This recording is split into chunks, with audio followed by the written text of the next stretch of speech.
kwa mwaka huu 2025 tunaye mdau wetu SOS. Yeye ametuwezesha kuhuisha kamati ngazi ya halmashauri, lakini pia ngazi ya kata kwa kipindi cha Julai Septemba tumehuisha kamati 3. Mnamo mwezi Septemba, shirika la SOS kwa kushirikiana na ofisi ya mkuu wa mkoa wa Iringa ilifanya uwezeshaji wa wajumbe wa mtakuwa awamu ya pili pamoja na kuhuisha kamati za mtakuwa, lengo likiwa kutengeneza mpango kazi wa mwaka 2024-2025 hadi 2028-2029 ni katika utekelezaji wa mradi wa Initiatives for Empowering Adolescents, yani IEA. Na moja wapo kati ya kamati za kata zilizohuishwa katika zile 3 ni kamati ya ngazi ya kata ambayo ni ya Changarawe. Utekelezaji wa kuhuisha na uandaaji wa mpango kazi ngazi ya halmashauri unaendelea, na hapa ni Changarawe Mafinga ambapo SOS imefika kuona utekelezaji wa kamati zilizohuisha ngazi ya mtaa, kata na halmashauri. Zinashuka ngazi ya vijiji kuhakikisha kwamba zinafanya ufuatiliaji wa zile kamati ambazo zipo kwenye ngazi ya vijiji na mitaa na kufuatilia mashauri yote ya ukatili wa kijinsia na ukatili dhidi ya watoto. Kwanza nashukuru kwa mdau SOS kwa kutuletea haya mafunzo, kwa sababu mimi kama ni mwakilishi wa vikundi naendelea kutoa elimu kwenye vikundi, na pili tumetoa elimu kupitia mikutano ya hadhara. Na kamati ya hapa ina wajumbe 18 ikihusisha mwenyekiti ambaye ni mtendaji wa kata, katibu wake ni afisa maendeleo ya jamii, lakini wapo wajumbe mbalimbali, wawakilishi watu wenye ulemavu, viongozi wa dini, tunao wawakilishi wa vikundi vya wanawake, watu maarufu, watoto kutoka kwenye mabaraza. Semina tulipewa kwa kupitia kata. Kwa hiyo kipaumbele chetu sasa tunatakuwa tuingie mtaani, kwenda mtaa mpaka kwa mtaa. Kamati ya ulinzi wa wanawake na watoto katika ngazi ya kata inao wajibu wa kushawishi na kushauri watoa maamuzi kuzipa kipaumbele afua za ukatili dhidi ya wanawake na watoto kwenye mipango ya kata, vijiji au mtaa. Kwa hiyo kama serikali kwa mwaka wa fedha ujao tunaweza tukafanikiwa kuhakikisha kwamba tunahuisha hizo kamati zingine zote. Lengo ni kuhakikisha kwamba kwenye halmashauri yetu ulinzi na usalama wa mtoto na wanawake na wanaume unaimarika. Kwa mara ya kwanza tuliitisha mkutano wa hadhara hapa kwenye mtaa wetu, na tulitoa elimu kwa wananchi juu ya ukatili wa kijinsia, na tunaendelea kutoa elimu kwa kila kada, kwa sababu kama mimi mtu maarufu na mara naingia kila kona. Tunawashukuru sana wadau wetu SOS.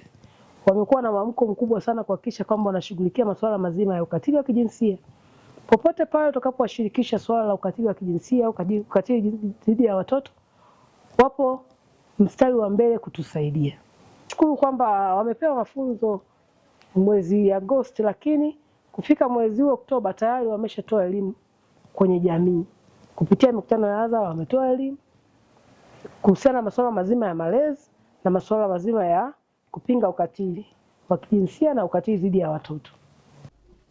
Hata hivyo, mradi huu wa Initiatives for Empowering Adolescents ndani ya miaka 3 kwa kushirikiana na wadau mbalimbali umelenga kuwafikia mabinti wenye watoto zaidi ya 300, vijana 30,000 mashuleni na mitaani, kuwajengea uwezo vijana 100 wenye ulemavu na watu 150,000 katika jamii ya kuwapa elimu, ujuzi na hamasa kushiriki katika shughuli za kimaendeleo.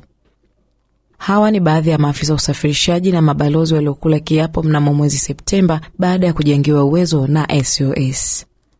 Ni moja ya chachu ambao tunafanya kazi na wananchi, lakini pia na jamii kiujumla. Hivyo na sisi pia ni wadau wa kwenye hilo jambo. Ni shirika ambalo limetupa elimu nyingi na sisi pia tunaweza kuelimisha watu wengine. Kwanza kabisa, wakati siku ile tumepata kwenye semina, tulipewa zile t-shirt. Zile t-shirt ni ujumbe tosha. Kwa hiyo taarifa ambayo wanazipata asilimia kubwa wananchi na wateja wetu, kuna zile namba ambazo tunapewa ni 116. Kuna changamoto yote wanapiga kwenye zile namba, lakini pia hata sisi wenyewe kama viongozi tunapewa taarifa hiyo, tunawasilisha kwa viongozi ambao ofisi zao ziko Mafinga mjini, kata ya Boma, kwa ajili ya ushirikiano zaidi. Cha kwanza ni kutana na vijana wawili wakiwa wanagombania na mtoto, kisa kila mmoja kidai ni mtoto wake. Ugomvi ulitokea, lakini kwa sababu na elimu kubwa niliyopata ya vijana, ikabidi nifike pale. Nilipofika pale nikaongea nao wawili, wakanisikiliza, nikatoa taarifa upande wa serikali, polisi pia wakaja wakachukua, tukaenda polisi, pia nikatoa kwenye shirika la vijana OCS wakanisaidia pia. Tunamshukuru Mungu kwa sababu changamoto hiyo hapo awali tulikuwa tunashindwa. Changamoto tunakutana nazo nyingi, lakini hata kwa kuripoti kwa ni shida. Vijana wetu tukiambia waende polisi wanaogopa, lakini sasa kwa sababu ofisi ziko jirani tunaanzia huku, tunafika polisi. Kwa hiyo ushirikiano upo kiujumla, upo mzuri kabisa. Na taarifa zinazidi kuripotiwa na changamoto ndogo ndogo zinaanza kusolviwa, na wale ambao hawana elimu, ambao kufika kwenye madarasa hayo, mmoja mmoja anapata elimu kwa kupitia ofisi hizo, lakini pia na polisi. Siku moja katika ufanyakazi wangu wa bodaboda nilikuta kijana mmoja akimpiga mke wake akiwa amembeba mtoto wa wiki moja. Nilivyosimama nikaanza kuongea naye, lakini hakunisikiliza kiwa mkali. Palikuwa na watu wengi, ikabidi nipige simu polisi, nitoe taarifa polisi. Polisi wakafika wakamchukua yule mtu, na tunashukuru sana OCS waongeze nguvu kubwa ili sisi vijana wote tutambue. Kwa maana ya wamoja waendesha pikipiki, katika ile elimu ambayo tumeipata kwa maafisa wetu wa Source Children, tunahamasisha kwa sababu hatukuwa wengi. Tunahamasisha kwa wananchi, pindi unapokuta vijana wamoja waendesha pikipiki wanajaribu kueleza kwenye hizo elimu, basi wazipokee, na naomba waendelee kukumbushana na kuwakumbusha watoto wao nyumbani, vijana wao, ili waishi waende na watoto vizuri.